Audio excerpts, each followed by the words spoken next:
Hello. Okay. A bacon, egg, and cheese crisp sandwich, small meal at 8:30 a.m.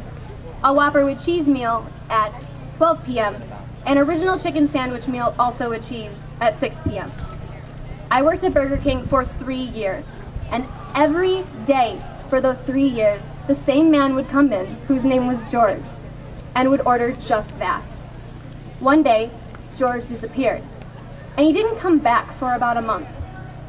The day he did come back, though, I was lucky enough to take his order. I decided I'd ask him where he disappeared to.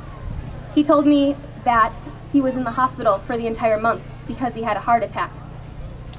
He went on to tell me that he had 85% blockage in the main artery of his heart, and that he was more than lucky to be alive.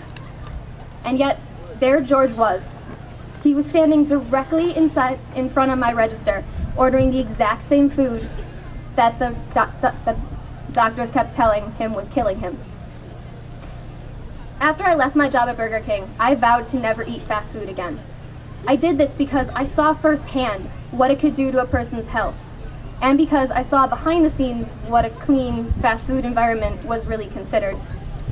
Today, I will convince you to cut fast food from your diet, and I will do this by giving you the facts about how unhealthy it is and about the unsanitary conditions in which it is performed.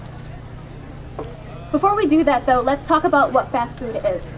Webster's dictionary defines fast food as food designed for ready availability, use, and consumption, with little consideration given to quality.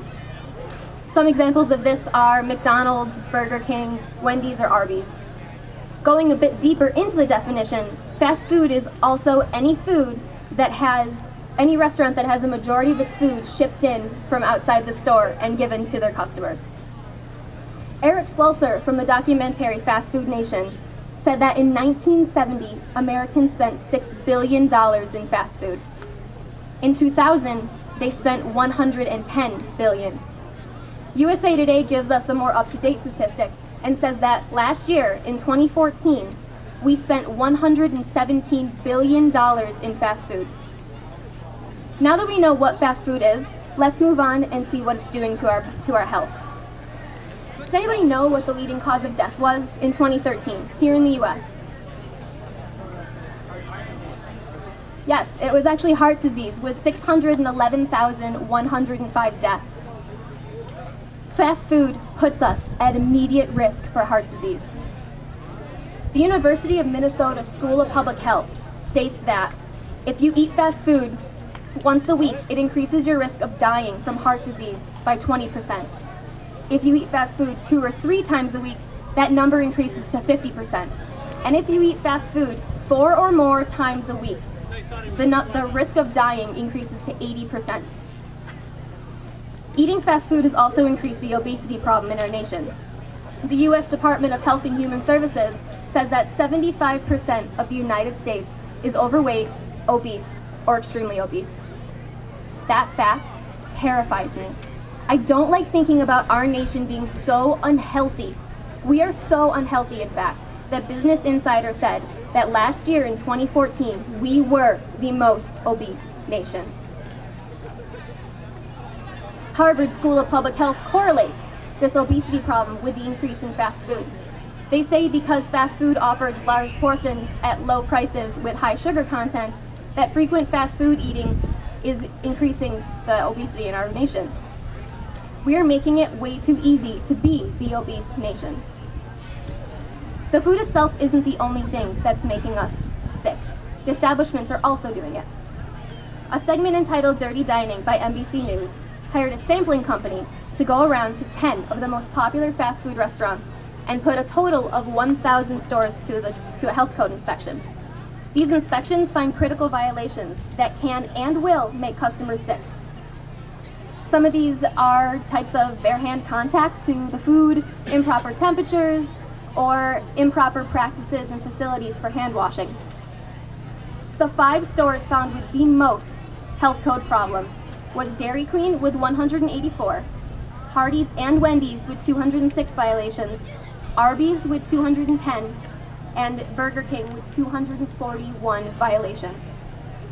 The big picture is, out of 1,000 stores tested, 613 of them had at least one critical violation. Most of these stores rung up their critical violations from improper holding temperatures, but the Hardee's stores, they had a consistent rodent and roach problem at every single store that they tested. An article posted by Fox News states that the most unsanitary part of any fast food restaurant is the drinker ice machine. This is because it can be very hard to clean, so the employees avoid cleaning them. When I worked at Burger King, I asked how you clean the drink machine, and my trainer and manager told me that in the 10 years that she had worked at that store, she had never cleaned the drink machine. I decided that I would clean it, and after I pulled the nozzles off, I realized what the problem was.